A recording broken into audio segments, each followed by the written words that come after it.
መንፈስ ቅዱስ አሐዱ አምላክ አመሰሉስ ለመጋቢት አንድ አምላክ በሚሆን በአብ ወልድ በመንፈስ ቅዱስ መጋቢት 3 በዚችም ቀን በእስክንድርያ ለተሾሙ ሊቃነ ጳጳሳት 58ኛ የሆነው የእስክንድርያ ሊቀ ጳጳሳት ብፁዕ ቅዱስ አባ ቆዝሞስ አረፈ።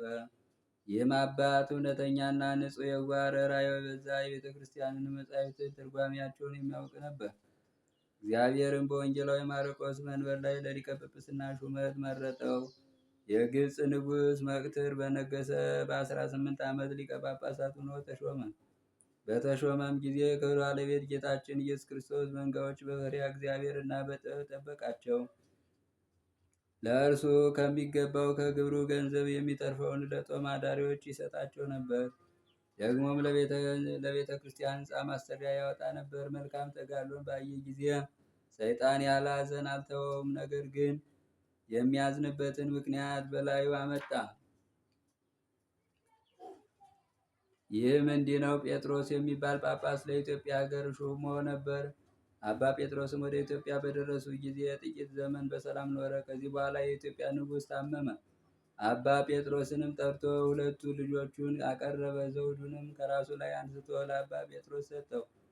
እነሆ እኔ ወደ ክብር ባለቤት ወደ ጌታ ኢየሱስ ክርስቶስ እሄዳለሁ። እነሆ ሁለቱ ልጆቼ በፊት ናቸው። አንተም ለመንግስት የሚሻለውን አውቀህ ከሁለቱ አንዱን ከኔ በኋላ አንግስ አለው።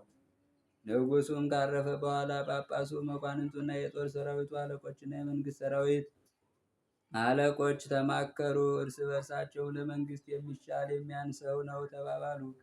ጳጳሱ አባ ጴጥሮስም ታናሹን የንጉሥ ልጅ ተቀብቶ አነገሰው። በኢትዮጵያ መንግስት ዙፋን ላይ ያስቀመጠው። ጥቂት ዘመንም በሰላም ኖረ። በዚህም ወራት ከሶርያ ሀገር በሆኑ በሁለት መነኮሳት ልብ ሰይጣን አደረ። ከአባ እንጦንስ ገዳም እስከሚደርሱ ከቦታ ወደ ቦታ ይዞሩ ነበር። በዚያም በአባ እንጦንስ ገዳም ጥቂት ቀኖች ተቀመጡ።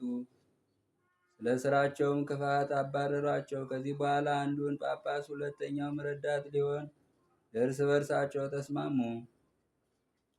ተነስተውም ወደ ኢትዮጵያ ደረሱ። የሐሰት ጽሑፍንም ጻፉ። ያ ጽሑፋቸውም እነርሱ ከእስክንድርያው ሊቀ ጳጳሳት ከአባ ቆዝሞስ ዘንድ ተሹመው እንደመጡ የሚገልጥ ነበር። በዚያም ጽሑፍም እኛ ያልሾምነውና ወደ እናንተ ያልናቅረው ራሱ ጳጳስ ያደረገ ስሙ ጴጥሮስ የተባለ ሰው ወደ እናንተ እንደመጣ ሰምተናል። እርሱ ሐሰተኛ ነው እንጂ እውነተኛ አይደለም። ይህንም ጽሑፍ ይዞ የሚመጣው ግን ስሙ ሚናስ የሚባል ጳጳስ በእውነተኛ የሾምነውና ወደ እናንተ የላክነው እውነተኛ ነው አሉ። ሁለተኛም እንዲህ ብለው ጻፉ። ጳጳሱ ጴጥሮስ ታላቁን ትቶ ታናሹን የንጉሥ ልጅ አነገሰው። ይህም የማይገባ ነው፣ አመፅ ነውና። እሊህም ክፎችና ሐሰተኞች ሁለቱ መነኮሳት ሚናስና ፊቅጦር የሐሰት ጽሑፋቸውን ሳይጽፉ ወደ ጳጳሱ ጴጥሮስ ደርሰው ወርቅ ይሰጣቸው ዘንድ ፈለጉ። እርሱ ምንም አልሰጣቸውም።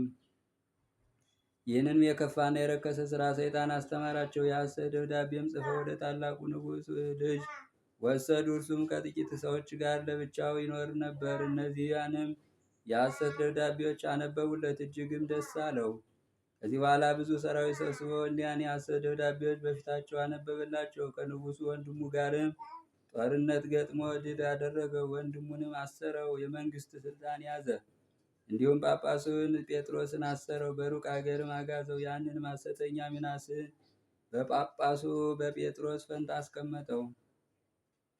ከጥቂት ቀንም በኋላ ሐሰተኞች ፊቅጦርና ሚናስ እርስ በርሳቸው ተጣሉ። ፊቅጦርም በመንበረ ጵጵስና ያለውን ገንዘብ ሁሉ ሰርቆ ወደ ግብፅ አገር ሸሽቶ ሄደ። ክብር ይግባውና ጌታችን ኢየሱስ ክርስቶስን ካደው። ከመንበረ ጵጵስናም የሰረቀውንም ገንዘብ ሁሉ እግዚአብሔር የማይወደውን ስራ በመስራት አጠፋው። ሊቀ ጳጳሳት ቆዝሞስም ሐሰተኛ ሚናስ ያደረገውን በሰማ ጊዜ እጅግ አዘነ። ደብዳቤን በመጻፍ አውግዞ ለየው። የኢትዮጵያ ንጉሥም ሰምቶ እጅግ አዘነ። ሐሰተኛው ሚናስንም ይዞ ገደለው። ጳጳሱ ጴጥሮስንም ከተሰደደበት ይመልሱት ዘንድ መልእክተኞችን ላከ፣ ግን ሙቶ አገኙት። ይህን ነገር በሊቀ ጳጳሳት በቆዝሞስ ዘንድ ተሰማ። ሁለተኛም ጳጳሳት አልሾምላቸውም።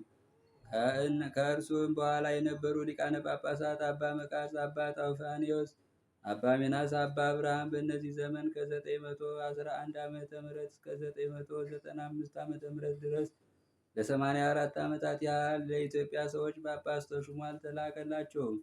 የኢትዮጵያ ንጉሥ ግን የጳጳሱ ጴጥሮስ ረዳት የነበረውን ወስዶ በመምህርህ ፈንታ ጳጳስ ሆነህ ተቀመጥ አለው።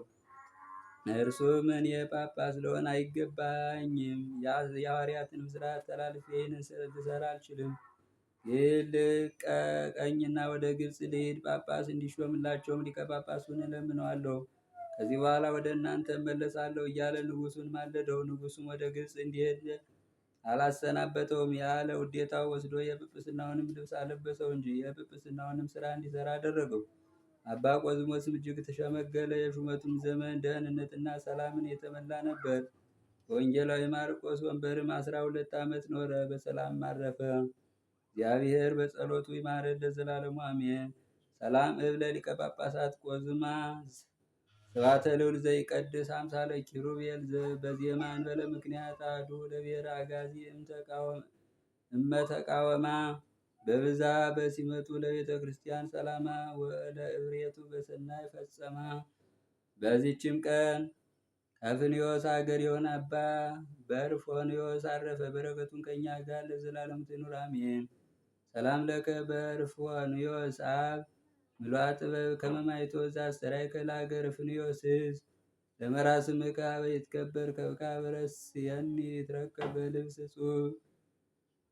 በስመ አብ ወወልድ ወመንፈስ ቅዱስ አሐዱ አምላክ አመረው ለመጋቢት በዛቲ ዕለት ኮነ ማኅበረ ጉባኤ በደሴተ አሞር።